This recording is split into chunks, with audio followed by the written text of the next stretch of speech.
Hello and welcome to the Invisible Gamecast, presented by Invisible Gamer. I'm Tristan Ettleman, filling in for Gabe forever. He's just Yeah. gone. He's gone forever. With me is Brien Bell Hey guys. and Austin Clark. Hey everybody. We're here to talk about news and video games, Gamescom. There was a lot of Gamescom stuff this week. A lot of Gamescom. All the Gamescoms. We'll start. Yeah. Well, a lot of people are saying that it's becoming bigger than E3, which it technically already is. Hey, I wrote an article about that on another site. Hey, check that out. No, really do. I don't really care if you go read it, but after you watch this, it's okay. Can't promote my work from other sites. It's all right. But no, it's obviously bigger because it's partly a consumer event, right? Like they have public days, so it's not just a trade show, but it does have that element to it, of course. So we'll start with the Xbox Gamescom conference, which I didn't actually get to watch, but Gabe wrote a story on this, which is a change of pace for what he usually says. Apparently they started off with a lot of indie stuff, which wasn't really the ID at Xbox things, which wasn't really all that big, except for one thing for me, was Smite, which is a PC MOBA. That's a big one. And I'm like intensely into that game. I play it like almost every night, and like for at least half an hour match or whatever. And it is really good. So it's coming to Xbox. Was the big news. Goat Simulator, Space Engineer. So there's some good stuff coming. I'm guessing it was like one of those indie montages that they do. Is what I understood. They all do the indie montage now. Yeah, which you can't really blame them because it's not their games, and yeah, and they're not being paid a ton of money to promote the games by the big publishers. Right. So it is sometimes a little disappointing to see, oh, here's all these cool games, and that's all we see of it. But at the same time, you can't expect them to, especially since a lot of times at these conferences, it's like, hey, this indie game is coming, and it's coming like pretty soon from this conference, so it's not. Exactly. Like they need to hype it up, or it's been on PC already, or whatever. Right. There's not the hype isn't quite as high because people have already had a chance to play it if they have some other device. Right. I don't know. Sometimes those montages are like the best part of the conference. That is true. They're cool. They edit them really cool, and they're like all these effects and music, and it's like, oh, that's good. And it's it gets you hyped for all that stuff. Right, and the imagery is always different, so it's cool to see the variation in all these games. The biggest moment for me at E3 last year in 2013 was the 7 indies coming on stage at the Sony conference. Oh yeah, that was really cool. All playing their game live there. That was pretty epic. Yeah. Anyways, so then they moved on to what you would expect at an Xbox conference, talking about the next Call of Duty Advanced Warfare, not Advanced Warfighter, not Advanced Warfare Fighter, not Advanced. It's Advanced Warfare. It's a advanced game, right? Yeah, right. That would be ridiculous. So I guess they showed off a campaign level, and that's cool. It does look interesting. I will admit, I have Ghosts, but I have yet to play it, and I probably will not ever, for some reason. But then the big news about it is that there's a 1 terabyte Xbox One bundle with the Advanced Warfare, and that's pretty cool. That's huge. Right, but the thing is, 1 terabyte. It's very big. Yeah, the thing with it though is usually these bundles have some kind of inherent discount to it, like you get the game free or something like that. But it's $500, which this is connectless, of course, and we'll talk about that a little bit later. But it's $500, so I mean the game's $60, and you would expect $30, $40 for the extra space. So it's pretty much coming out to be what you would expect. But I guess it's just more of a convenience thing for new adopters. Yeah, I think even if they'd priced it at $450, would have been great because you're getting the game for free, and you've got the larger hard drive. That would have made some sense. But the fact that they're selling it for the same price as the Kinect bundle, a lot of people aren't going to care about the hard drive size. Right. cool though. It's not swaying my opinion on it. Like, honestly, and the console itself is kind of ugly. Yeah, it's Call of Duty brand. And I was gonna say I've been looking to get an Xbox One, and I'd probably get this one since of the because of the space. But no, I don't want to Call of Duty branded Xbox. No. They also announced some other bundles. I really want the other bundle, the white white Xbox One that you're going to talk about in a second. But perfect segue. Yeah, they announced some other bundles. There's the white Sunset Overdrive one, which is not branded with the Sunset Overdrive stuff, if I'm thinking correctly. Correct. And that's also $400, right? It comes with that one's $400 with the game, which is great. That game looks great as well. So that's a really neat bundle, and the console itself looks pretty sexy, as sexy as hardware can be. But both of the white consoles look really good. Even the white PS4 looks awesome, even though you can right now only get it with Destiny. Yeah. I don't know what it is. Dirty so quick. Yeah, that's I was just gonna say. White consoles maybe shows the dust a little bit more, but it's always weird how when there's the transition from like one color to another, it always looks better the second time around, right? Like, because the Wii came out when it was it was white, but then they came out with like a black Wii, and I'm like, oh, that looks kind of cool actually. Same with Xbox. I don't know if it's just the law of new things that makes me think that, but it definitely the sense of envy. Right, yeah, it just looks cooler than what came before, I guess. And I believe the third one was a FIFA bundle, which Las Vegas. None of those come with the Kinect. So there was I believe it was a Microsoft VP. He said that they're not done with Kinect, which is of course just the general statement. But there was not much going on with the Kinect at this Gamescom conference. No. It was they said that they wanted to focus on everything that's coming this holiday, and that was like the statement. And it's like, okay, well then nothing this holiday has Kinect, and I don't know when there will be something. There's the dance game. I don't know which one. There's too many. And then there's Fantasia. That would be. Yeah, which I'm actually interested in. I probably won't ever get it because if I do get an Xbox One, it'll be without a Kinect. But I do like. I want to know what is taking so long for that game. I know, right? It just doesn't seem like it should be taking this long. No. I can only imagine it might have something to do with I don't know, Disney stuff. I don't know what they're trying to include in it. You know what I mean? Like there might be some kind of licensing thing that they're trying to work past, or I don't know. I don't know about the history of that game enough. I haven't been following it, even though I'm mildly interested in it. The game that sent John Drake to Sony, but not really. Yeah. Anyways, then they talked about some Evolve stuff. That's neat. The main thing about that was that the open beta comes out in January exclusively to Xbox One, and DLC and all that stuff will be coming to Xbox first. Which is, Left 4 Dead, which was made by the same guys that are making Evolve, kind of had, at least on consoles, an Xbox presence. I don't think it ever came to PlayStation. It didn't. So that kind of makes sense. Yeah, neither of them did. So it's not out of character, I would say. And then the big thing that really set people in a frenzy was that Rise of the Tomb Raider was revealed to be an Xbox exclusive. Since then, that's been kind of like questioned. But yeah, basically they came out and said it'll be an Xbox exclusive. Afterwards, it was like, well, this is kind of like a timed exclusive, and I'm not really sure where it's landed on that. But Brian, do you have any, or Austin, do you guys know really what's going on? They haven't elaborated on the time frame for how long the deal lasts.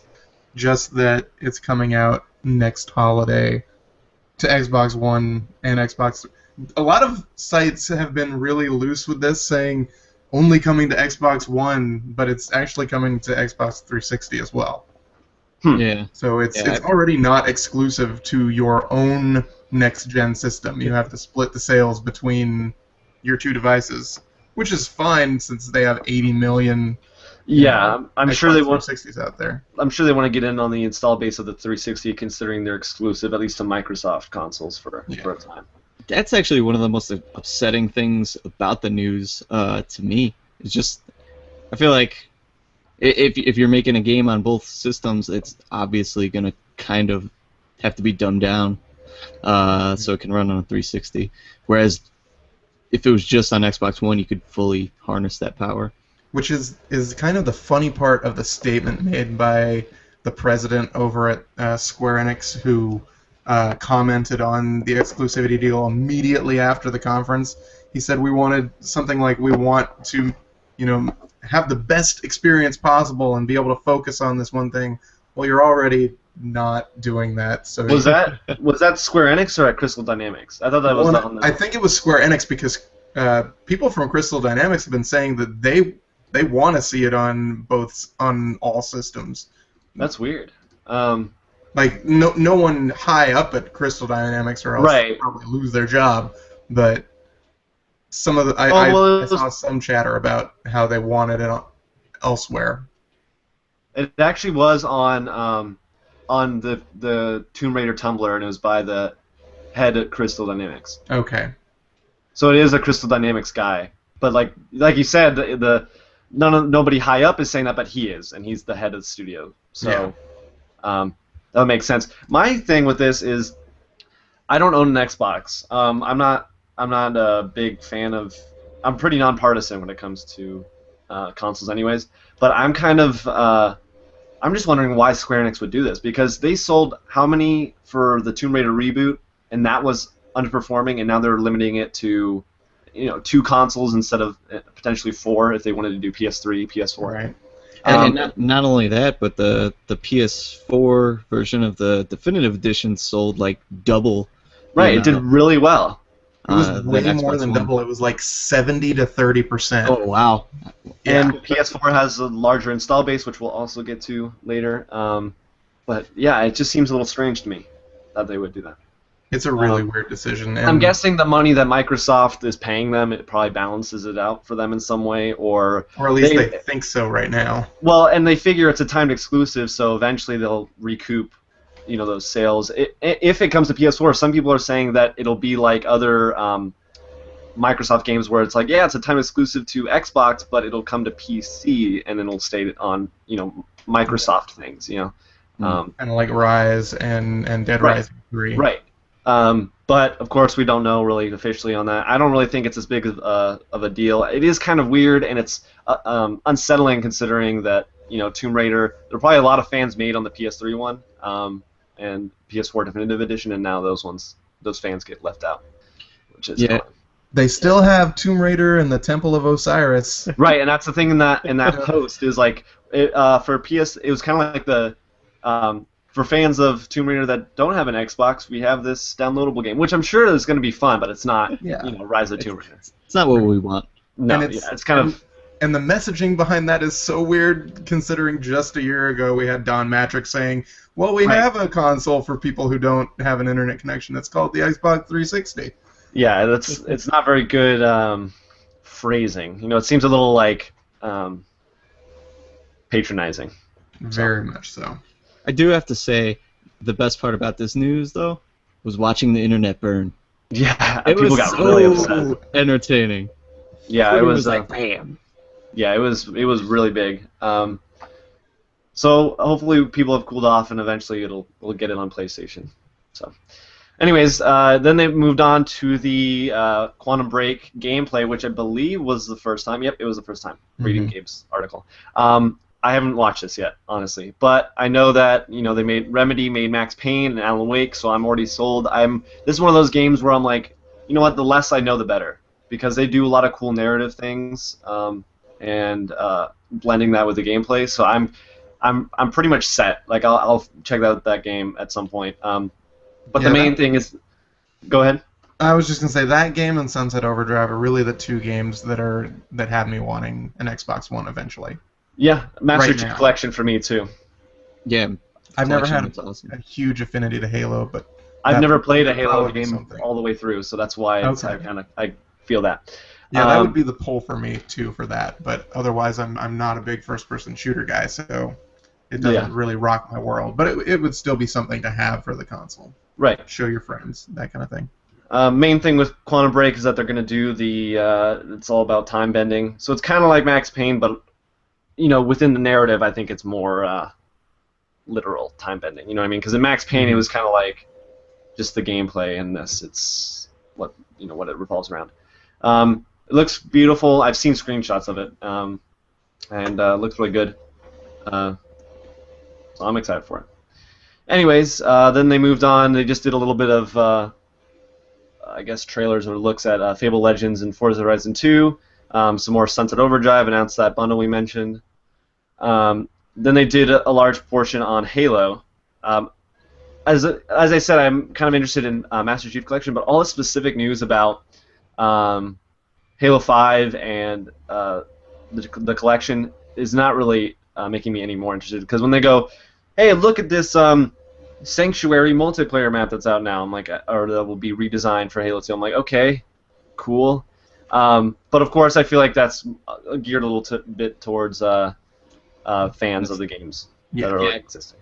Definitely, because like I played a lot of like LAN games with Halo 2, and just hearing that it supposedly has all the physics and just everything other than graphics to be the same as Halo 2, it's definitely something that is appealing. Well, you can do that, can't you? Wasn't that a thing that they said, that you can play the maps in their original form? Yeah, that's why it seems really cool. Oh, that's what you're saying. Okay. Yeah. So I guess they're not trying to sell this game to people that have never played Halo, because I guess the premise stands for itself. They gotta do a little bit more to sell it to people that have already played Halo. So that's why I guess they kind of focus on the specific things. I also really like the fact that you can jump in anywhere at the games. Like, just pick your chapter. Oh, right. That seems really cool, and like I feel like every collection should do that from now on. Right. Yeah, and not having to unlock it again. Yeah. They also announced the Halo channel, which will, I guess, bring Halo stuff together: live streams, videos, playlists, all that stuff. Halo Nightfall, which is the I guess the live action series that they're gonna do, will be there. So that's kind of cool. Interesting that it gets its own channel. Halo's big. Halo is huge. Yep. Microsoft also did a little bit on preloading for digital stuff, which is neat. It's not a big thing, but it's not a sexy thing, but they're catching up though. Yeah. Like, hey Sony, you did that a couple months ago. Yeah, we're coming for you. Yeah. Sony's doing with YouTube and everything, but yeah, better late than never. But so that's still neat. And then other than that, there were just kind of some ancillary things like Scream Ride, which is like it's made by the guys that made Roller Coaster Tycoon, but it's all about not making a good time for the writers. Like, you're supposed to like scare them and like have it go off the rails literally, which is kind of interesting. They made Zoo Tycoon. I want it honestly, when Xbox One was announced or some of those launch games were announced. Zoo Tycoon was one that caught my eye because I loved the first two on PC. I played those so much. I had no idea how the newest one turned out, but it's the same guys, so I might check it out if it gets good feedback when it comes out. Other than that, that's the Xbox conference. So a lot of stuff. Yay! Overall, what did you guys think about it? You think it was better than what they've done at E3, or where does it stack up? I don't think it was better than what they did at E3. It just wasn't really exciting. It just felt very run of the mill. Like, get some news out there, tell you what's going on. It was definitely more newsworthy than anything they did at E3. E3 was very by the numbers, and all of a sudden you've got this big bombshell with the Tomb Raider news. But I feel like that was the only thing, though. Exactly. There was nothing really huge to come out of this conference. That was really that should have been the end. Real new games other than Scare Scream Ride. I'm gonna call it. I think this is the name of our episode, Scare Coaster. To be fair, though, that is what Gamescom is. I don't think of it as big of a new thing.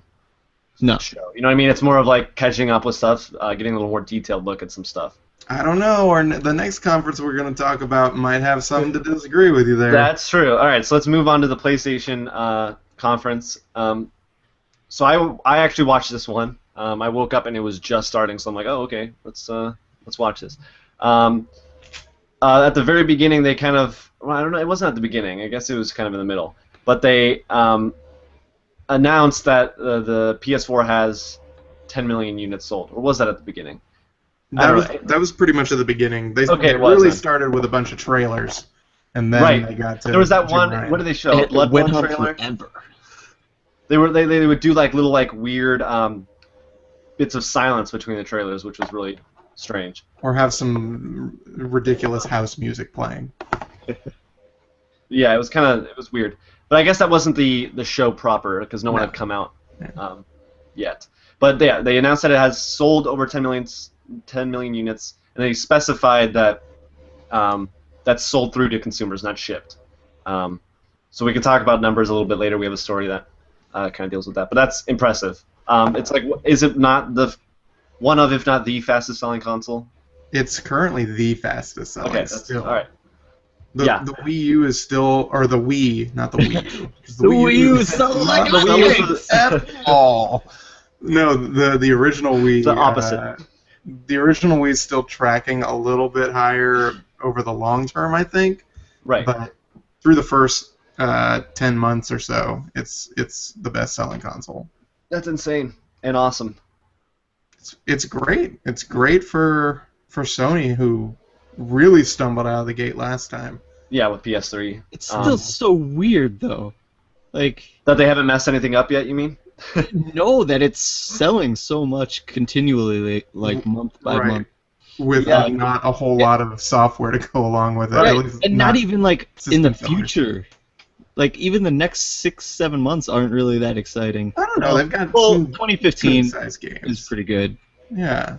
But not really before 2015. No, nothing. Well, I mean, if you're a fan of Little Big Planet and racing games and you think Destiny's going to be best on PS4, it's the place for you. And Little Big Planet, it's not 2008 anymore. Well, shut your mouth, Austin. I'm sure it'll be a fun game, but it's not what's what you want to look at for a next gen game. You know what I mean? It looks like what you got before, which doesn't mean it's bad. It just means that it's not a big, impressive game. Yoshi's Woolly World looks better than Little Big Planet 3. Oh, I don't know about you're that. hurting me here. I really like the Yoshi. Yeah. I'm just trying to start fights. Clearly, picking fights across. Just mention to Gabe that BioShock 2 is the best BioShock game. Okay. All right. Anyways, they announced that Journey and Unfinished Swan will be coming to PS4. Neat. They showed a trailer for First Light. Neat as well. I'm excited for that. They like I said, they started off with a bunch of trailers. Bloodborne looks almost exactly like Demon Souls and Dark Souls to me. Like a little bit faster though. Well, yeah, but not aesthetically. But there's obviously that dark fantasy vibe. But like just even how it plays, like when the character dodges and like the way you wield your weapons and stuff, it looks almost exactly like the Souls games, which it's fine. People love those games and it's good, but it's just kind of weird that it would be so close. I'm sure the final game won't be quite as one note or similar to the Souls games, but just from that trailer, that's what I came away with. I think a lot of people are looking forward to this game, but I'm still really surprised that they didn't just keep the Demon Souls naming convention since they own the IP titles. Right, that's really weird to me. Yeah, what's weird is that I always thought that the breakaway from Demon Souls to Dark Souls and being on being on Xbox and not being technically it's a different series, like it's technically its own world or universe. But I thought that breakaway was because maybe not bad terms with Sony, but just like they wanted to be in more places. And so I think it's weird that they're coming back to do a very similar game from what I'm seeing. just on PlayStation. Kind of along the same lines as Ninja Theory, who did Heavenly Sword exclusively for Sony, and now look, they've got these other properties they're working with, like Enslaved and Devil May Cry and something that we'll talk about in a second. Yeah. Ooh, foreshadowing. Yeah. I'm good at these segues, guys. I'm loving it. They moved I'm on. really from not those... good, and I'm not playing it well. What, the segues? Yeah. No, they're going well. They're going well, Good. but all right. Audience, that segues a little bit later on. It'll you'll see the fruits of that segue a little bit later. But they moved on from, they did the First Light, Order 1886, Bloodborne trailers, and they moved into kind of indie stuff. So they did, what's the game called? Volume.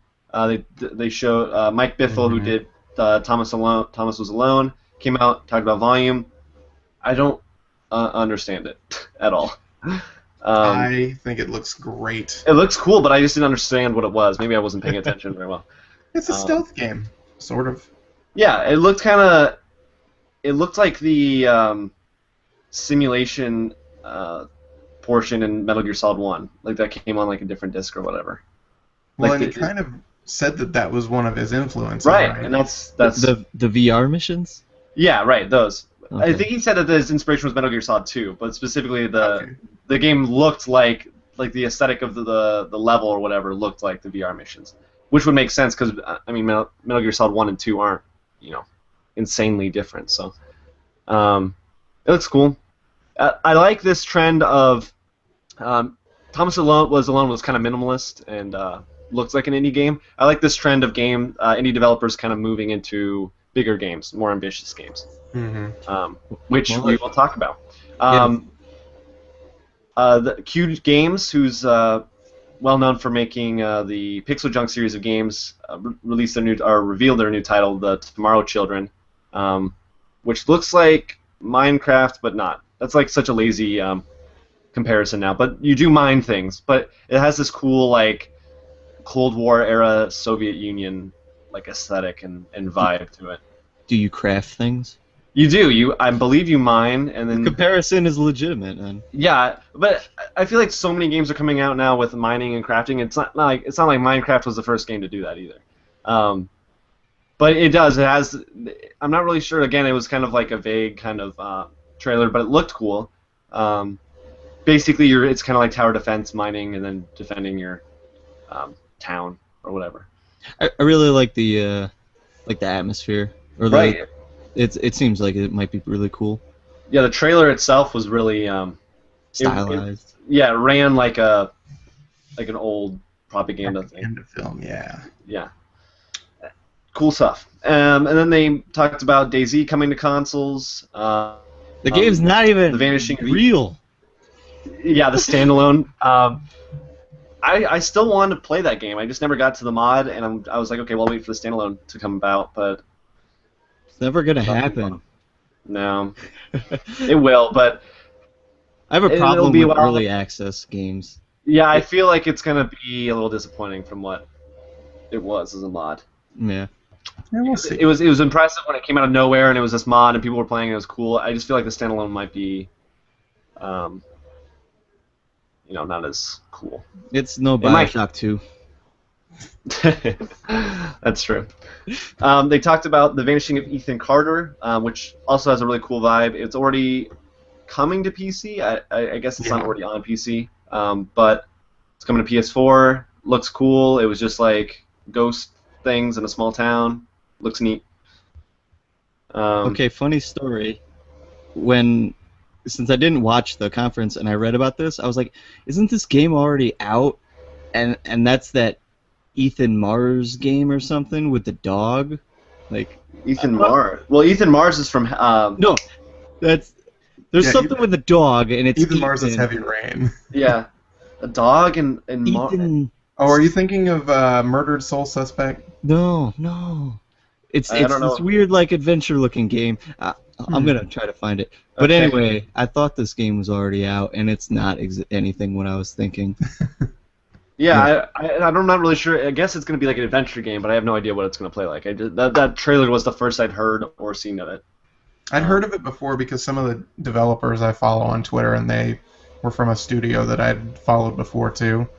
So I've known about the game for a little while, but I'm glad it's coming to PS4. I think that's really cool.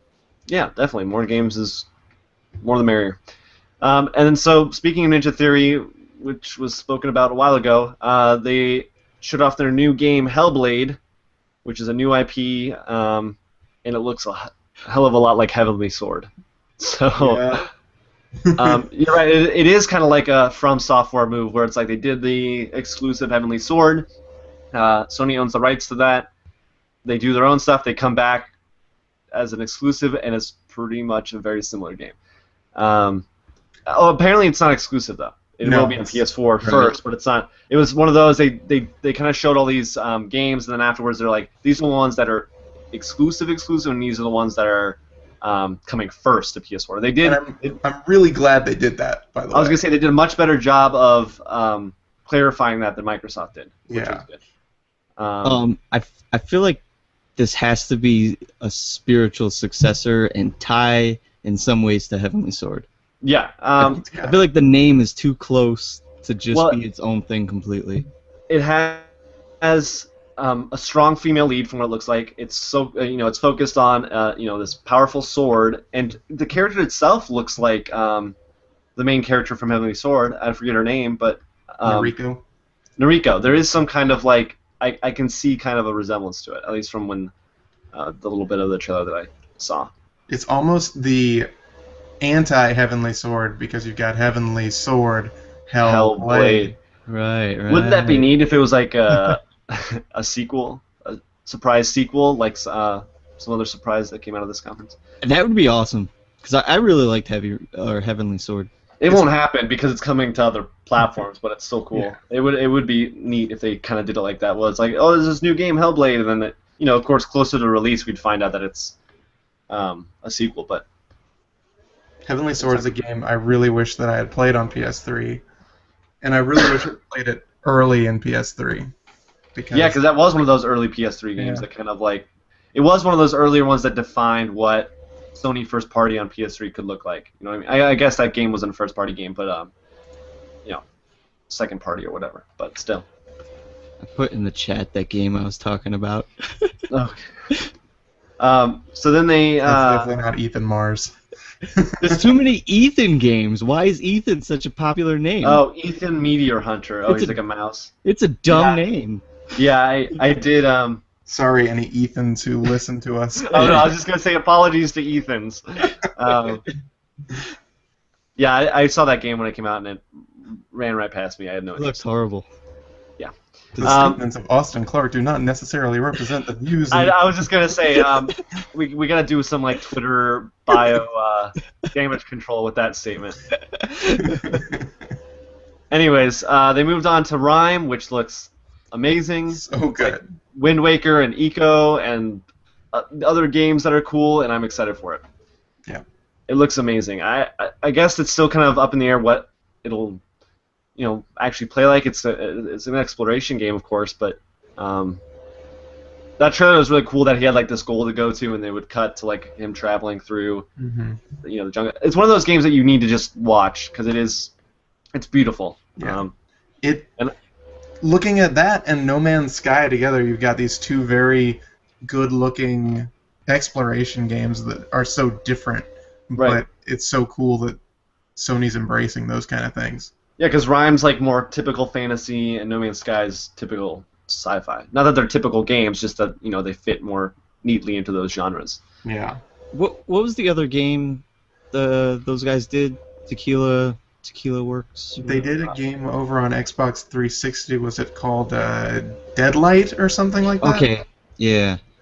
And that's like a real different kind of game, so it's interesting to see. Like I said, it's cool to see these indie developers grow up. Not that they were, babies before, but it is cool to see that they are doing different things. Yeah, like they have the freedom to just try whatever they want and not do sequel after sequel after sequel. Yeah, cool stuff. Then there was a little bit of Middle-earth Shadow of Mordor, which I'm excited for as a huge Lord of the Rings fan. Basically, they said it's going to get PS4 exclusive content, going to come out September 30th. Cool stuff. Looks interesting. And then they showed Destiny stuff, and I didn't care because I've seen so much of that game for the past 2 years, year and a half or whatever. How excited are you guys for this game? Did either of you play the beta? I played about like an hour of the beta just to get some of the story, but I played enough of the alpha to know that I wanted it, so I didn't want to like get bored of the beta. Right. Yeah. I didn't play the beta at all because this game looks good, but I don't think it's going to be the game that Activision wants it to be, that Bungie wants it to be, that some fans want it to be. I guess I should have played the beta to see if I was sold on it yet, but I never got around to it because I was busy. But I don't know. I'm definitely going to pick it up. But yeah, I don't think the problem is I don't think anything is going to be the next Halo, because the next Halo was the Call of Duty games. Yeah. And Call of Duty is still huge. Yeah, in terms of cultural relevance, definitely. I feel like this year though is going to be like the downfall of Call of Duty. Really? Only because. Sorry, go ahead. I was just gonna say I think you might be right because people got burned with Ghosts. I know a lot of people didn't like it. So I think it was the burn with Ghost, and then also the jump to advanced warfare and like this futuristic setting. Well, I feel like to a lot of us and people that play a lot of different kinds of games welcome that change. I know a lot of people who like only play Call of Duty and Madden, and they're like, "What the hell is this?" Like, yeah. A lot of people aren't really feeling that change. I never really even thought of it like that, but they don't want that sweet Kevin Spacey. Yeah, I think that helped actually helped a lot. Yeah, I think the public, at least among people in press, I noticed like when that was announced, I saw a lot more talk of that. But anyways, they did Destiny stuff, and then they did a very sexist Metal Gear Solid 5 trailer, which makes no sense. I understand that in stealth games you have to suspend your disbelief and stuff like that, but there's no way that you crawling around in a cardboard box, propping it open, having a bikini picture on it, and then crawling away will distract a human being for long enough. Like, that's not how that works. But it looks stupidly fun. That specific thing looks ridiculous. Yeah, people will write it off as like, oh, Japan, but it's, I don't know. It's probably indicative of a larger problem, but it's not even just oh Japan, it's oh Kojima. Right. Right. Later too. Oh, it's like a lot of Metal Gear stuff that has come out over like every iteration of the game. While sometimes it's really stupid or unbelievable, like it's still interesting or still feels like it had some thought behind it. And this just isn't one of those things. This is like just why. Yeah, I agree. Then they did some Far Cry 4 coverage. Main thing about that news was that people that own the game can give out 10 keys to friends that will last for 2 hours each, and then they can jump in the game and play co-op with the people that own the game, which is neat. It's kind of funny because I think at the same conference, Sony announced, what is it, SharePlay, I think it's called? With firmware 2.0. Right, it'll just come with, you can jump into like any game. But they specifically said, like, I think it's specifically like a Far Cry 4 thing with this feature. Well, the difference between SharePlay and this is that with SharePlay, apparently, well, for one thing, you're only going to be able to share your game for 1 hour at a time, and you can play local co-op games with someone over streaming, or you can let your friend play your game for an hour.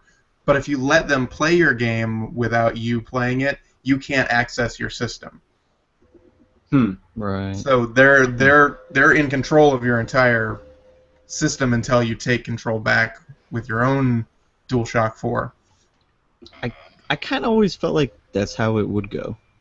Just because it seemed ridiculous if it was like, yeah, just play my game, it's cool. Yeah. Well, and this was something they talked about in the original announcement for the PS4. Was this right? I feel like that feature. feature got kind of buried by the release and just how long it took for it to be talked about again. Did they say?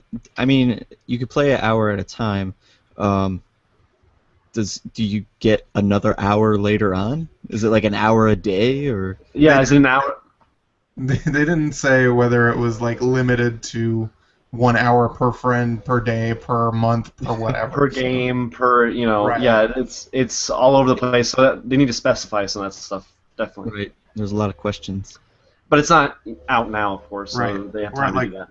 firmware 1.7 something right now, or 1.8. So we got a little ways. Yeah, they have time to expand on that. They still need that standby thing. Mm-hmm. Standby. That's another big one. Standby mode. Oh, okay. You can just boot straight back into the game you were playing. Right. Yeah. Then they kind of re-revealed Until Dawn,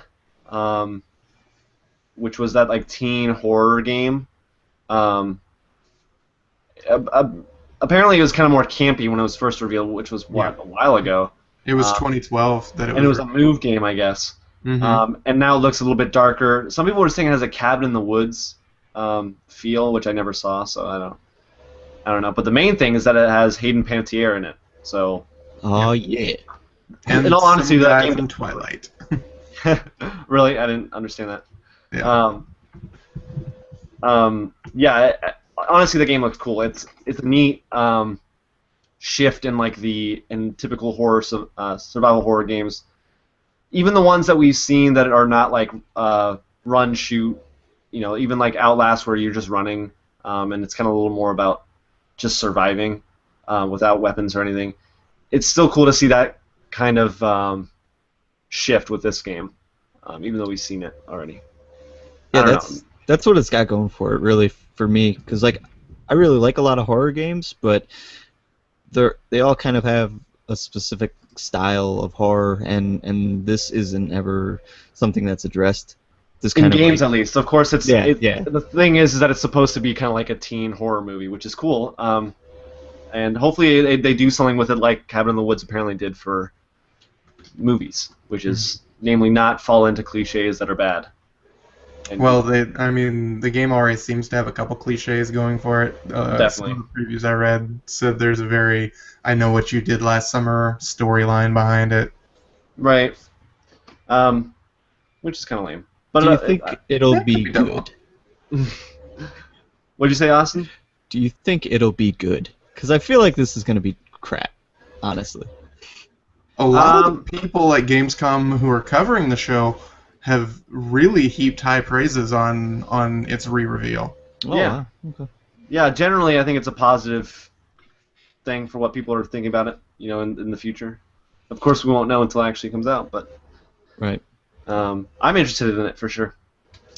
And Anyways, Supermassive is a good developer. Right. I mean, they're mostly known for ports of things, but all of the ports they've done have been really good. been quality. And the other studio that's been known for ports is Sanzaru. They did the Sly Collection port, and then they went and made a great Sly Cooper game. Yeah. Right. I'm sure it helps understand good design when you port those things. You know what I mean? Yeah. Like you kind of work a little more intimately with those games. Especially when they're great games that they're porting, they get to see this code that made up some of the best games of the last 10 years. Yeah. So continuing the horror trend, PT was announced as the world's first interactive teaser. And of course, the big news about this was that it was, I guess, playable teaser is what it stands for, and it's Silent Hill. It's the next Silent Hill game. It's called Silent Hills. It'll be produced, I guess, involved. Hideo Kojima and Guillermo del Toro will be producing it, working on it, and The Walking Dead's Norman Reedus will be starring in it. Cool. The teaser looks horrifying. Haven't played it.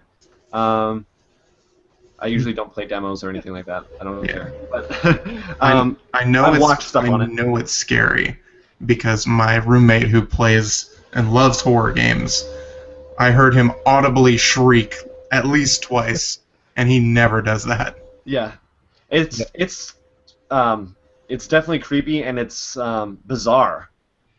Yeah, at least from that. I'm sure what the teaser was, but it's bizarre from, just that as an indicator. Yeah, me and my roommate started it up that night, and the demo, I mean, could be kind of short if you just know what you're doing and fly through. But we spent probably an hour or an hour and a half just to die because we kept passing the controller back and forth. Like, I can't do it. I can't do it. I can't go forward. I'm not turning the corner. I'm not opening the door. You got to do it. Yeah. And then it was really fun, but man, it was definitely creepy, and it's a good indication of the game. If Silent Hills is anything like that, horror fans are in for a treat. Yeah, and I think they're, like we said, that new kind of survival horror feel of like you're just kind of walking and running around and like not really actively killing things. You know what I mean? It has that vibe to it. That might not translate to the full game, because Silent Hill, not that you're an overpowered military man in those games, but you're also not defenseless. You know what I mean? You have some kind of offensive things at your disposal. But I'm wondering if they'll take that further with this. And it's interesting too because the teaser's all in first person, and Silent Hill has never been a first person game. Right. With Norman Reedus attached to it, I feel like they're not going to make a first person game. Right. Yeah, because they want everyone to see that pretty face. Right. Yeah. Right. And the end of the teaser, when you actually get to the trailer showing who's making the game and what it is, it does have a disclaimer at the end saying this is not representative of what the actual content of the game is going to be. Yeah, it might not be anything like that. Like I said, it might just be like Silent Hill typically plays, or it might be like this new wave of horror that I keep referring to. But if you want to read about what since he's not here, I'll promote it for him. If you want to read about what writer Jack Ryan thinks about things like this, go look at his piece on Invisible Gamer, how Hollywood is ruining games. It's a really good article, and there are a lot of people who disagree with him. Yeah, myself included in some ways, even though I still feel some of the same frustrations. Yeah, he did a great job with that. Yeah, so check that out. All right, so we're getting a little long in the tooth here with this. They did show Media Molecule came out. I was like excited. I'm like, oh, there's the logo. Here we go.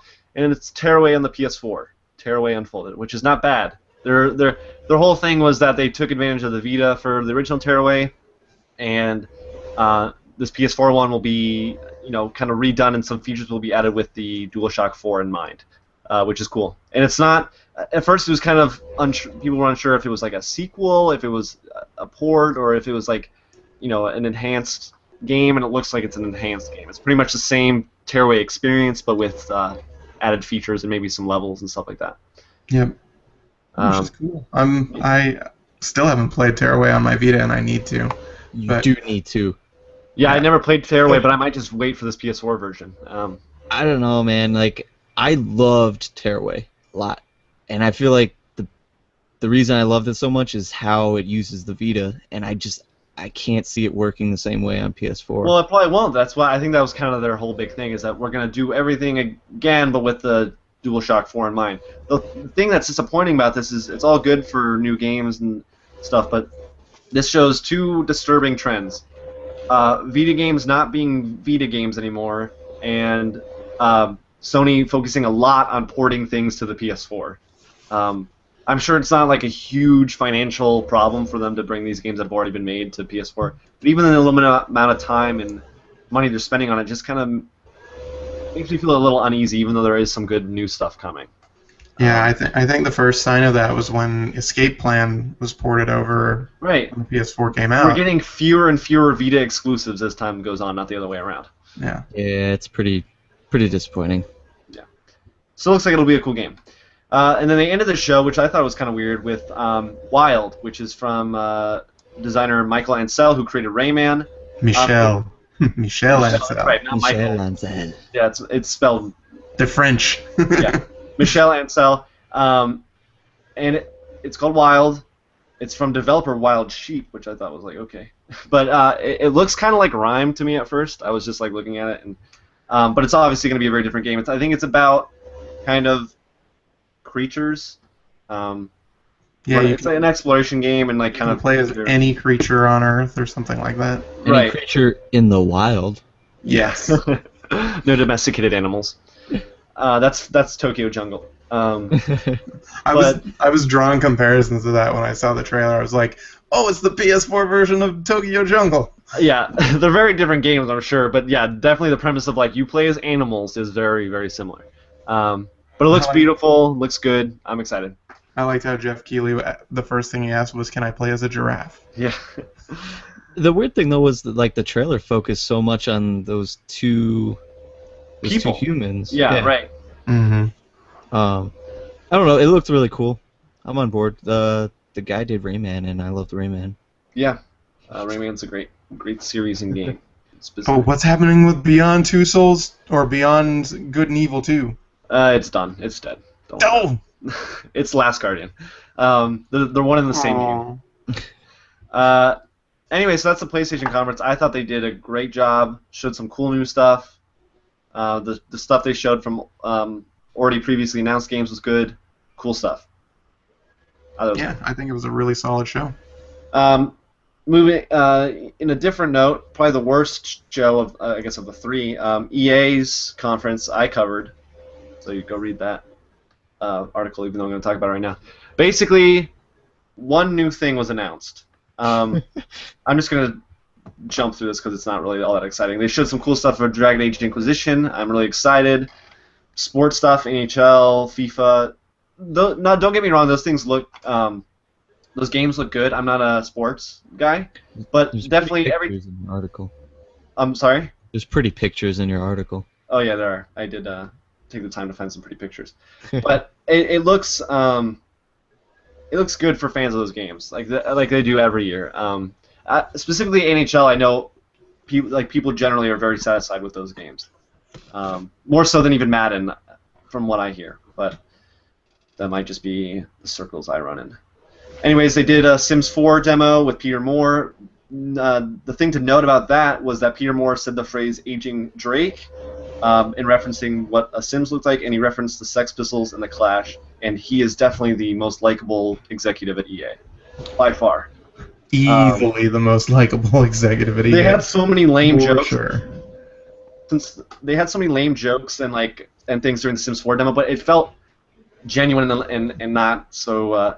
Even though I'm sure it was scripted, it just felt a little better. You know, it was friendly and not douchey, as is generally the case with EA executives.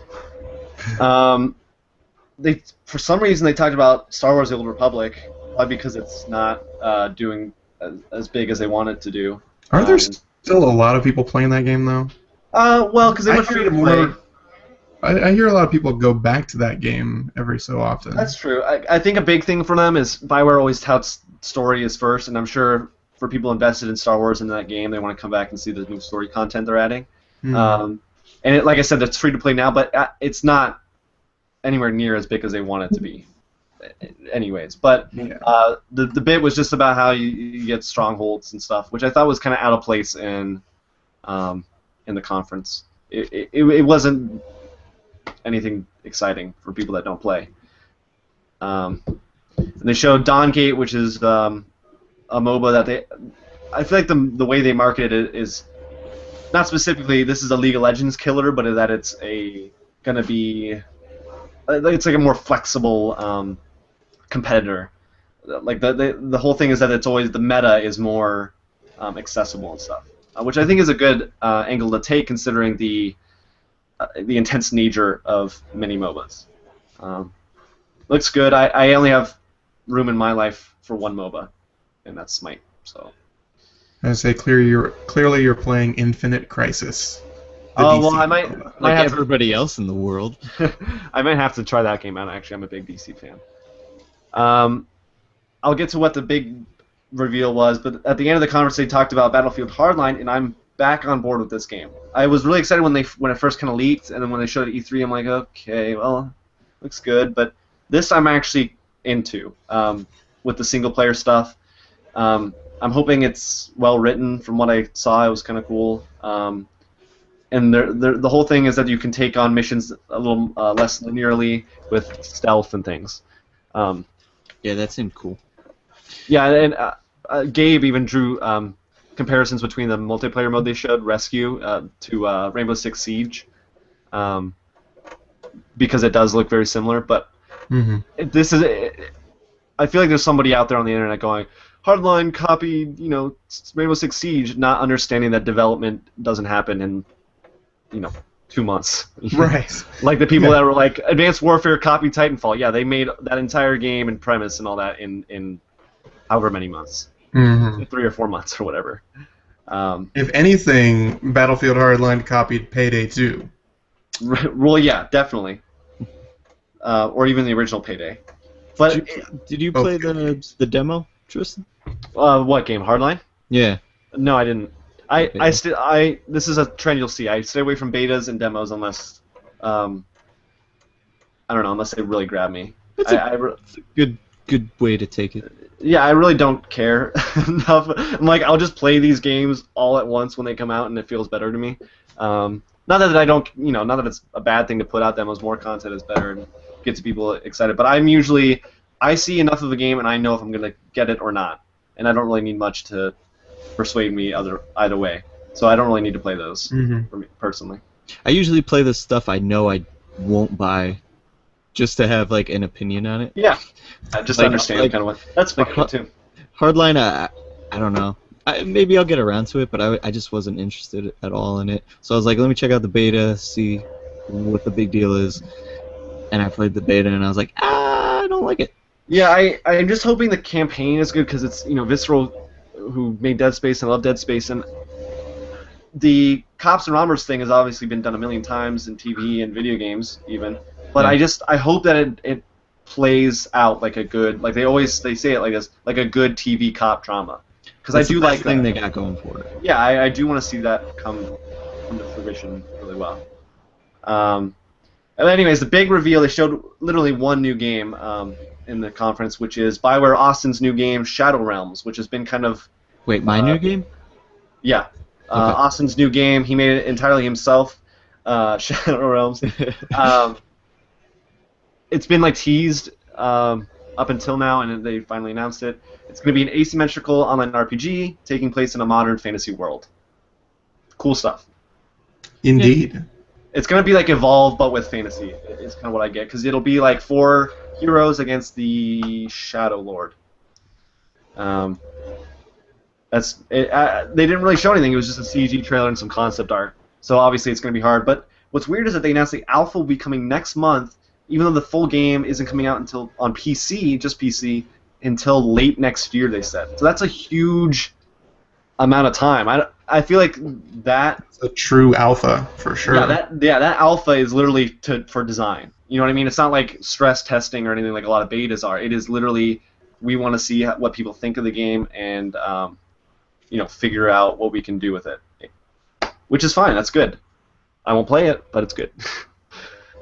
I'm excited for it because BioWare always does great games. The weird thing about this though is that it's very much appears to be a multiplayer game, but BioWare during this conference specifically, they're always like, we're all about story. So the narrative will be coming out episodically, but you'll be discovering story things when every match you play, and I'm not sure how they're going to do that. If they do that well, it might be a next-gen thing, even though it'll be on PC. But you know what I mean? We don't see a game that blends multiplayer and ongoing narrative very well, besides MMOs, possibly. You know what I mean? Hey, Tristan. Huh? Did you play Sonic Chronicles and the Dark Brotherhood? I did not, and I just realized Michael was here, and I probably was ignoring him because I had the window minimized. Hey, Michael. That's a BioWare RPG for the DS, starring Sonic and friends. No, I know what it is. It's apparently it's a good game, so I've heard that it's not a good game. I traded it in. I've only for heard Mass Effect 3. 5 people that it's good.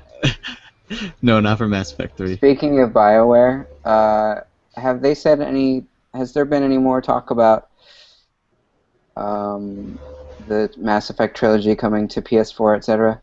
Because I know that's like lame to be. I know it's lame to admit, but like honestly, I would be more excited for that than any upcoming new game. Yeah. There's been no official word on it. No. Yeah. Why can't we have it now?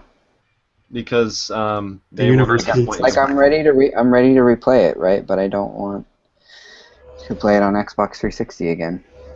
And Brian, don't suggest I get it on PS3 because it's the same thing. Oh, I was about to suggest it. Sometimes we surprise you, Michael. Austin, did we get to publish your piece? I don't think it's Retro published yet. Well, son of a bitch. I was working really hard on it, and it was... Did you see my comment? Yeah. Yeah. Good job, Dick. Wow. Like I needed any more reminders about how sad we all are about Robin Williams. No, but you did a good job. We have Austin has another great retro weekend coming up, maybe after this show. Just real quick, that destroyed me, by the way, that news, in a way that a celebrity death has never done before. So I just want to put that out there.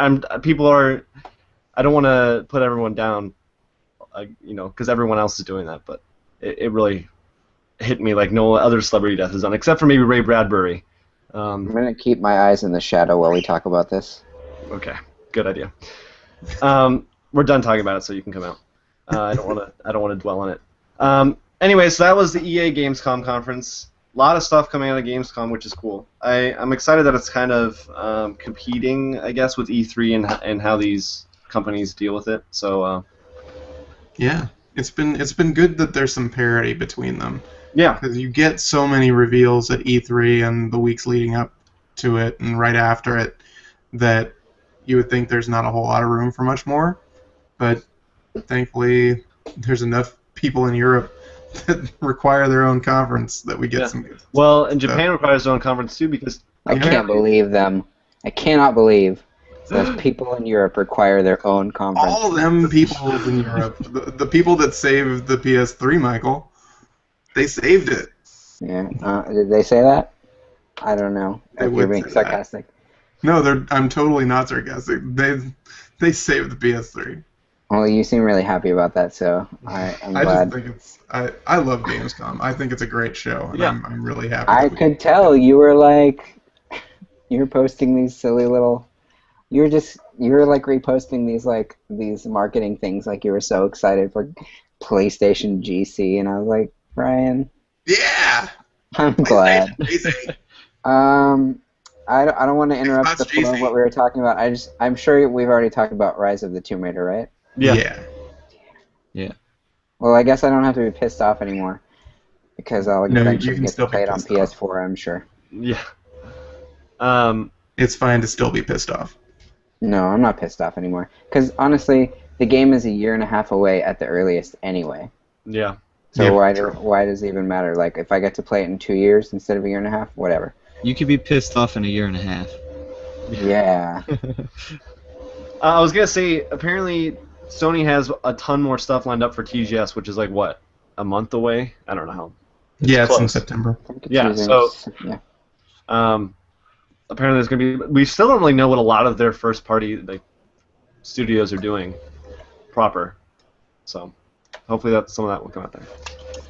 I did get some exclusive cover art for a new PS4/PS3/Vita exclusive from our friends over at Sony. Do you guys want to see the cover?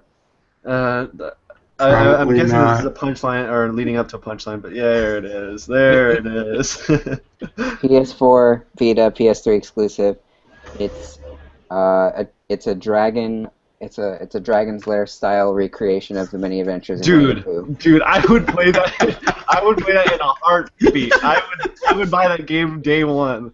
You know how, my God. You know how you'd basically make one wrong move and you'd be dead, and then you'd have to do it all over? Yeah. Just think of all the scenarios in which Pooh could die in this. Getting stung by too many bees, falling from a balloon, getting blown I like away. to imagine, though, that he doesn't even die. He just, falls. Oh, that's good. No, he dies. No, I don't like that. I reviewed a Winnie the Pooh Game Boy Advance game once, and I had fun with it. I played one for N64 that I think I had back when I was at FuncoLand. I think we could borrow games for a couple of days, and I had borrowed it from my ex-wife, and I think it was okay. Tigger's Honey Hunt, that's what it was called. Well, I didn't have fun with the game, to You clarify. had fun with the review. Right. Yeah. So there's just some little bit of news other than Gamescom that came out this week. Crytek's still falling apart. The head of Crytek USA has left Crytek Studios, or Crytek USA, I mean, and has formed Gunfire Games with some other people. Gunfire Games. That's original right there. Yeah. Bang, Bang, bang. They were Vigil Games who made. Vigil Games? Yeah, Crytek USA was formerly Vigil Games who They made. made Aladdin on the Sega Genesis. Are we sure about? Yeah, that's why I said Vigil Games, because I thought that was I actually thought I have to check now because I thought Aladdin was developed by Virgin for some reason. No, it was. Virgin? No, it was. Virgin Games. Vigil made Darksiders. No, but I'm saying because I was editing the Gotcha. I said Vigil. Oh wait, did you do an Aladdin thing? Awesome. Yeah. Oh, that's great. I didn't even realize that. Okay. Yes, that's why I said F you. I didn't understand what was going on. I got up to turn on lights. If you read it, you'll say F me too. Well, I mean, in a good way. Yeah. Never mind. I'll make love to you for writing. Oh such yeah, a it is. Virgin. It is by Virgin. We gotta fix that. Yeah, we do. Anyway, so that's bad news. Anyone care? I mean, you should care because it's bad news, but It's bad news for people that lost their jobs, but I'm done talking about Crytek. I'm not. They haven't made a good game since Crysis 2, so. It's not so much of a like, oh man, my favorite company's falling apart. It's like, oh man, this company is falling apart in general. I know. That's why I said it's bad news for people that lost their jobs. This is like the conversation we had probably the first or second episode of the show, right? I wasn't there. We actually have this conversation every episode ever. I see. No, but I had this conversation with you, Tristan.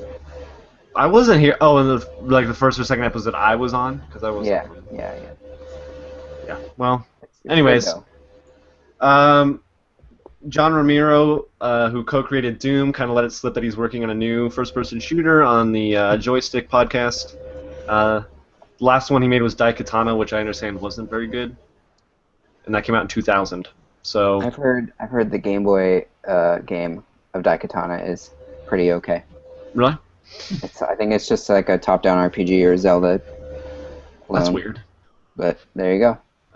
Nothing's known about it. Like I said, he just kind of let it slip. I'm sure it'll have some kind of like old school feel, like Doom or something. It's probably called Kaikadana. What? Okay. We're gonna have to edit that out. No, one word, Kaikadana. Never mind. Don't. Stop. Don't be racist. There always has to be one unintentionally racist moment. Right? I mean, I think it's kind of a tradition. That's awful. That's awful. We gotta move on. No, it's spelled Kai. I know, but still Kadana. awful. Oh my god. It's okay. We understand it was an accident. No, it wasn't an accident. It was an accidental misunderstanding on your end. Sure. Activision is wearing the face of Sierra. They cut the skin off the corpse. Oh, yeah. What convenient timing. Because Austin played a King's Quest recently. Yep. I know. I was like, oh, wow, I know what's going on in the story now. You probably got some good SEO cred with that. Or there will be that some. came out at Gamescom, though, right? Yeah, I mean, it was his piece came out before that, but close enough. But yeah, so... No, I mean the news. Right. Mm-hmm. I wrote that news. New King's Quest is being made by the Odd Gentleman. Yeah, Austin, you wrote about it. You tell us. I usually write everything. I mean, it was nothing huge, but Sierra is coming back, but not really as a developer, but more as like a curator for indie games. It's more of like an imprint, I would say. Right. Like if it was like in a different medium, I guess. They're kind of going to oversee and help indie developers to get their games out for Activision. And King's Quest and Geometry Wars are the two that they're starting with. They couldn't have picked two better games with insane fan bases, because I know people really like Geometry Wars and I know people really like King's Quest. And they're very different games, so they're hitting Right. different audiences. Good stuff. Did anybody here ever play that? I forget what it's called. That King's Quest like fan sequel that came out. Space maybe. Quest? Huh? Space Quest or Space Ace? No, it's a fan-made sequel. Oh. Called I can't remember what it's called, but basically Sierra did not shut it down. It was like 3 or 4 years ago. They just made them drop King's Quest from the name, but they still allowed them to use like the character names. Huh. That's kind of cool. I never heard of that. It's called The Silver Lining. Initially called King's Quest 4, every cloak has, or 9, every cloak has a silver lining. Anyway, cool. I didn't follow Gamescom at all this week. I just had too much going on, but I did see that, and that was like the only thing that excited me at all, sadly. Yeah. We'll talk about a little bit just about, we'll wrap up the news, with the NPD numbers for July, which I know Michael's interested in. No, I am, because we're going to talk about The Last of Us now, right? Yeah, so Last of Us was number one software. Discuss. I know Brien and Michael want to talk about this. Well, I think it's related also. I think it's related because PS4 was also number one, like by like a factor of a lot. Like and they announced that they. What are the other two platforms? Xbox One and 3DS. I'm assuming were like 2 and 3. Let's see.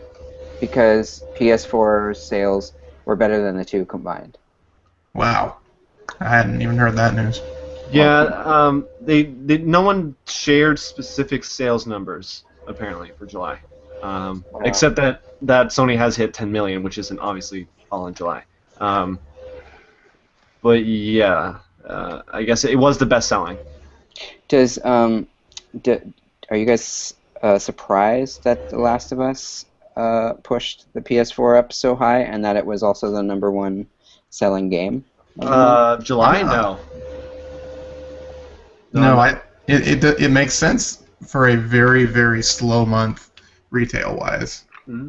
Especially as a lot of the people who've been reporting on the NPD have noted, there was no NCAA game that came out this year, and that's usually what drives July sales.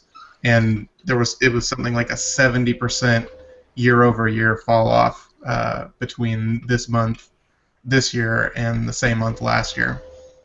Losing NCAA was that bad for software sales. Yeah. That's weird. Do you think a lot of people are rebuying The Last of Us? I mean, they have to be. But yeah, I was going to say they have to be for the numbers of that. I did.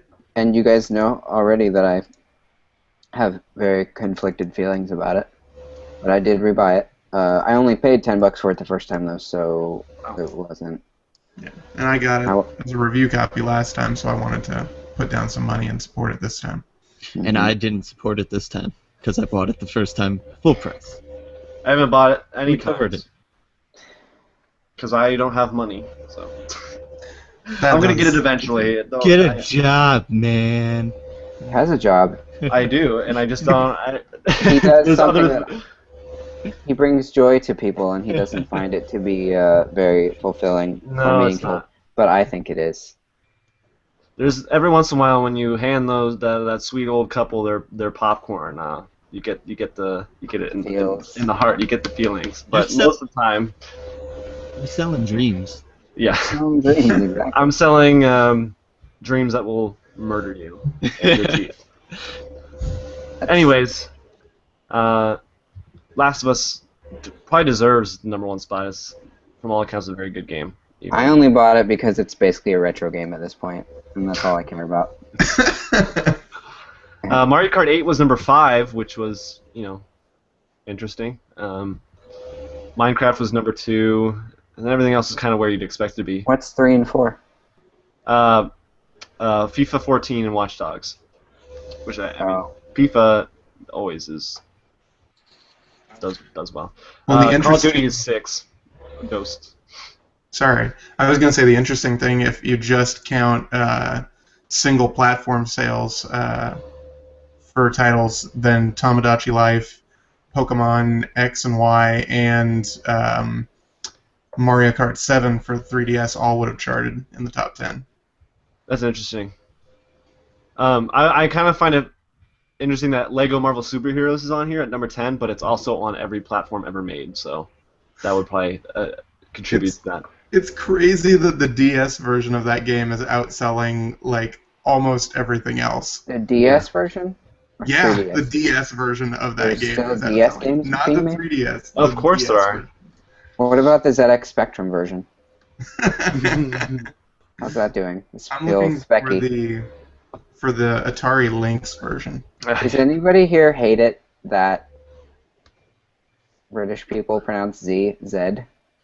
Be honest. Well, they don't pronounce. Well, in words, they don't pronounce it Z, right? Just the letter is Z. Yeah, the letter Z. Yeah. I mean, I don't hate No, any. they don't say Zadebra and Zadoo. Well, I would kind of love it if they did. I was gonna say, Michael, that I don't hate any other culture or things that people cannot change. So because I'm not a bigot like you, which we've already revealed earlier this episode. This episode will be titled "Michael is a bigot," and we'll leave it at that. When I said here, let me slow it down. I'm gonna say it in slow motion. No, we already got Scare Coaster. Kaikadona. Japanese word. I hate Ethan's. So. Yeah. Earlier, Austin pretty much told all Ethans that they're horrible because of their name. This is awful. And then I told them to change their name. Yeah, that's awful. Tagline. I love you, Ethan. No, I just whenever I see the ZX Spectrum in like a retro gamer magazine or something like that, I have to like force myself to remember there is no console and never has been a console called the ZX Spectrum, because it was like Europe only and is not pronounced ZX Spectrum there. That's a problem that only you face. So that is a problem that only I face. So let's. Hey, you're shutting me down worse than Gabe. I told you I'm Gabe's replacement. You run a tight ship, sir. Let's just wrap this up with what we're playing right now. What do people? Do we play video games or? Wait, I'll be right back. We play I'll stuff. go last. Okay. Okay. I've been on Japanese kick, so I was playing this. Oh, cut to Michael. I can't see. What is it? Which is 5. This is my imported copy is that of Yakuza 5. I don't understand anything that's going on in here, but I was playing it, so that was fun. And does the gameplay require a lot of dialogue understanding?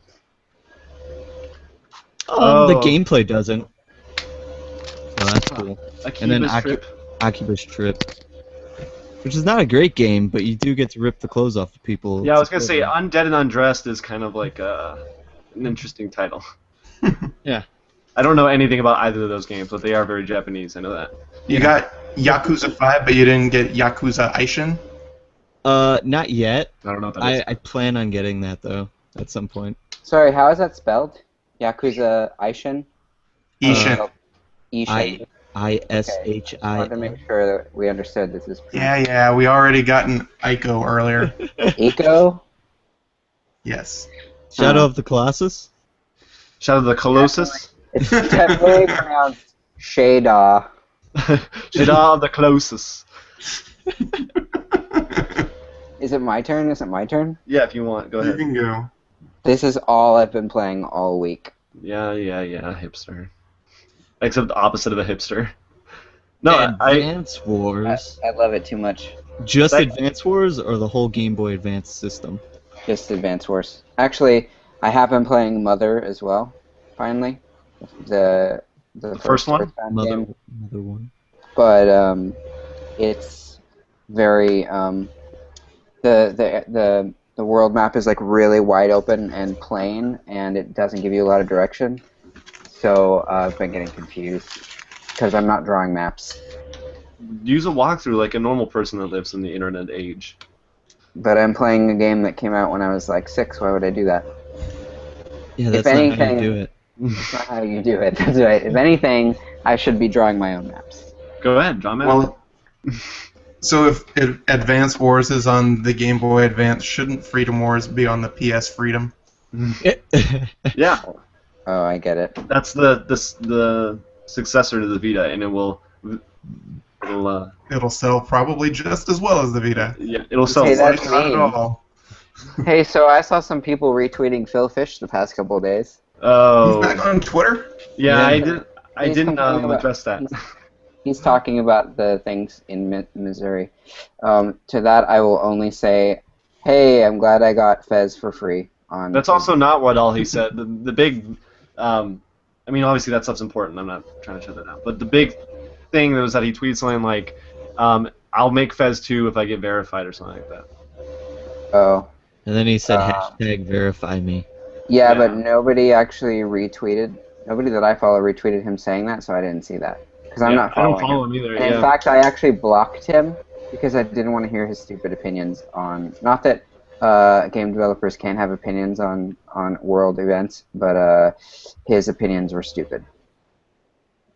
And there are the very close-minded. This is very close-minded. Michael Burns. He hates British seas. Hates other people, and he hates Phil Fish's opinions. Brian, what have you been playing? I've been playing a lot of Rogue Legacy. No. God, I love that game. I played that game. I like that game. I don't know why I like this game so much, and I don't know why I play it so much when I'm so terrible at it, but I like this game a lot. Because it's good. Hey, we have actually an important question for you, Brian, for your what are you playing? How are you enjoying your 3DS? Have you been playing it much?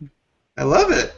I've got it right here. I've been diligently working through the levels of Donkey Kong Country Returns 3D. What do you think of it? Failing terribly at it. I am not good at hard games. What do you think of it compared to your memories of the old Donkey Kong countries? I'm definitely. I think I'm. As a gamer, I'm matured enough where I can actually get through this game a lot better than I would have as a kid. But a lot of that is I've learned the muscle memory to get through some of these things that mostly from something like Guacamelee last year. Thank you for pushing me to get through that game, and I really love that game a lot too. But I don't think I would have had as much affection for the new Donkey Kong Country if it hadn't been for as the retro-inspired gaming that you've introduced to me. Yeah, I thought that you had said that you had some fond memories of Donkey Kong Country. That's why. I do. It was one of the few Nintendo games that I did play a lot, but I was really bad at it.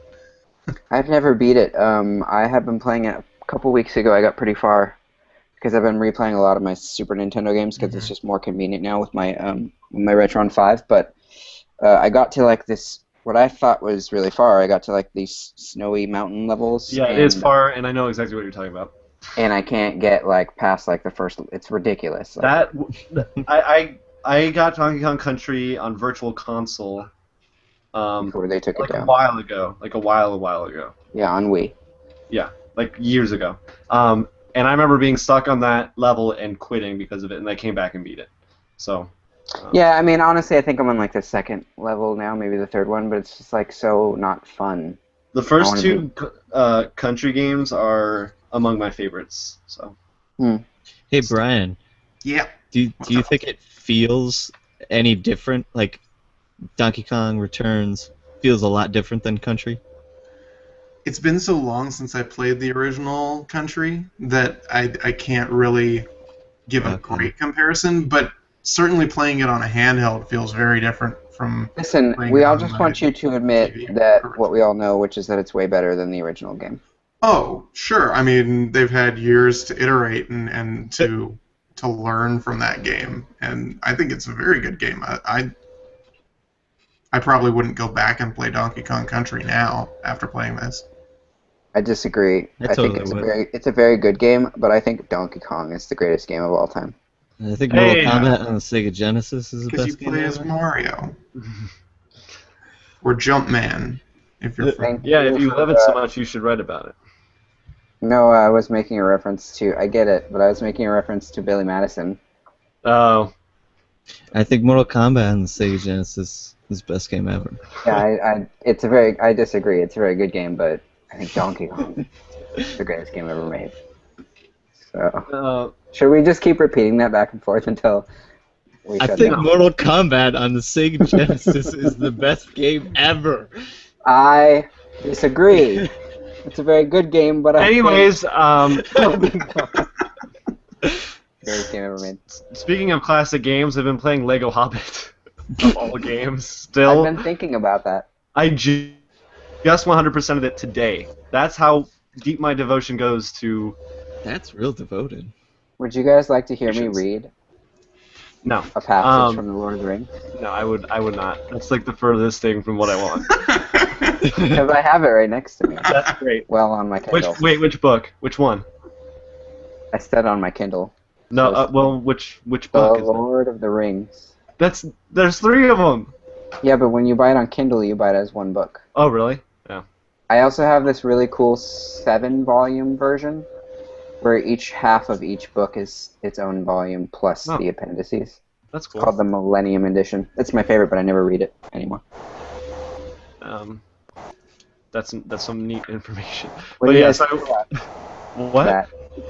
I have Tell no us idea because about it your is Hobbit. genuinely cool. I couldn't think of anything to like go against it. Tell us about your Hobbit fantasies. No, honestly, Lego Hobbit is not that fantastic of a game. Once you beat it and you realize that you're collecting all these things that don't have any effect on the rest of the game, like you get like you. Well, no, listen. You can get like things like, detect mini kits or whatever, right? The collectibles, but there comes a point where you can't get it until you like beat the game already, and I guess at some point it becomes valuable if you get it early on when you're doing a second run through. Yeah. But I just beat all of it and then went and did all the open world stuff once I had all the characters and stuff. So I don't know. Maybe it's just the way I was playing that kind of made it that way. But it eventually just became like I got to like 70%. And I'm like, I'm getting a little burnt out. But I'm like, I'm so close. I should just do 100%, and I did it today. Yeah, I mean, I had to buy Peter Jackson for 500 carats, but he's a character. But like, you have to give him 500 carats. Yeah, you have to give him 500 carats, and then you can unlock him. It's like playing a Stan Lee in Lego Marvel Superheroes. Yeah, yeah. I've actually been. The reason I offered to read The Lord of the Rings out loud is because I've actually been reading it to my wife. No joke. And I just read the Bree parts, and I inserted a line when they first got to Bree that they saw Peter Jackson eating a carrot. That's good. Just to make sure she was paying attention. She was. No, I got burnt out after the first movie's worth of content, so I haven't played it since then, but I'm looking forward to going back to it at some point. And also, you're not done yet because it's only 2/3 complete as they released it. Well, Are you I know, going to buy the DLC? Yeah, I will once it. Yeah. First of all, I'm incredibly excited for that movie. I'm going to see the movie first before I play it, obviously, but when I get to it. Did you guys hear that the extended version of The Desolation of Smaug has 25 extra minutes? Wow. 25 whole minutes? That's actually really conservative for a Peter Jackson extended. Well, it's not, though, because the extended first Hobbit only had 13 minutes. I know, but Lord of the Rings, I guess, just in... Lord of the Rings was 23 minutes, 40 minutes, and an hour. Yeah. I guess so. Anyways, I think we talked about things not too long. Just things in general. Real quick, just give your Twitter handle and a thing that you are working on or that's out that people can check out. Someone want to start with this? Go, Austin. I am at Aesop Beef on Twitter, AESOP B3EF, and I currently just posted Retro Weekend, Aladdin versus Aladdin, where I compare the Super Nintendo and Sega Genesis versions, and I also talk about my thoughts on Robin Williams and how awesome he was. Yeah. I'm going to read it as soon as we end this podcast. And start weeping. Yeah. Just so you know, Austin, you momentarily turned into a still of a Backstreet Boy while you were talking. I don't know why. Really? Did everybody else see that? No, I didn't. He was moving for me the entire time. Oh, that's good. It's hey, like Ryan? whatever. I am at James T. Skywalker, and I just wrote about Metal Gear Solid and boxes. Mostly Steam boxes. Yeah. Like PCs. Understand. Michael is I've been at Bigot. Yeah, I'm at NVSBLVAMER. That's Invisible Gamer without the vowels in the first word. Fun fact, And I've taken over the Invisible Gamer Twitter account and I have done nothing fun with it yet. So, but go follow. Yep, that's true. But I'm Invisible Gamer, NVSBLGAMER, and I have just been super busy. The most recent thing that I published is actually not on Invisible Gamer. It's at Nintendo World Report. I wrote it like 3 weeks ago, and it just now went up like this week. But it's a feature on the very cool custom Game Boy that I was flashing around earlier, which is looks cool. The sad thing about it is that like global supply of replacement backlit screens for Game Boy Advance SPs just dried up, so pretty much you can't get a modded Game Boy Advance anymore. That is a market I've never considered buying into, but it's interesting. Well, now you can't. Well, you can get you can get the ones that are on eBay, but you won't be able to get any pretty soon. And finally, I'm at Edeltodd. I'm not at Gabe's Replacement, but I believe Gabe will be back next week. I haven't written anything big lately. I've just been writing news on Invisible Gamer, but probably have another retro thing going up next week, depending on when. You have written it. It's just not published yet. That's true. Well, Michael and Austin and Gabe haven't written it yet. I'm just joking. There's no rush on that, but it's just going to be the my Games of the Year 1981 piece. I have a few things to say about Yankee Kang. Yeah. My bit was mostly a history thing, but anyways, you can read it next week probably. Anyways, thanks for watching. This was Invisible Gamecast number 10, and we out. Wait, this was number 10? Number 10? I think this was number 11. Well, number 10 was last week, but 10 didn't happen. Yeah. Oh. 10 is a lost episode. Except for the lucky few people who watched it live. Damn. Which is us. Well, I'm so happy I got to be on number 10 of the podcast for my own site. So, I'm feeling good now. Thanks for having me. We love you, Ethans. We love you, Ethans, and we love you. Special shout out to Ethan Embry. All right, I'm ending this. Goodbye.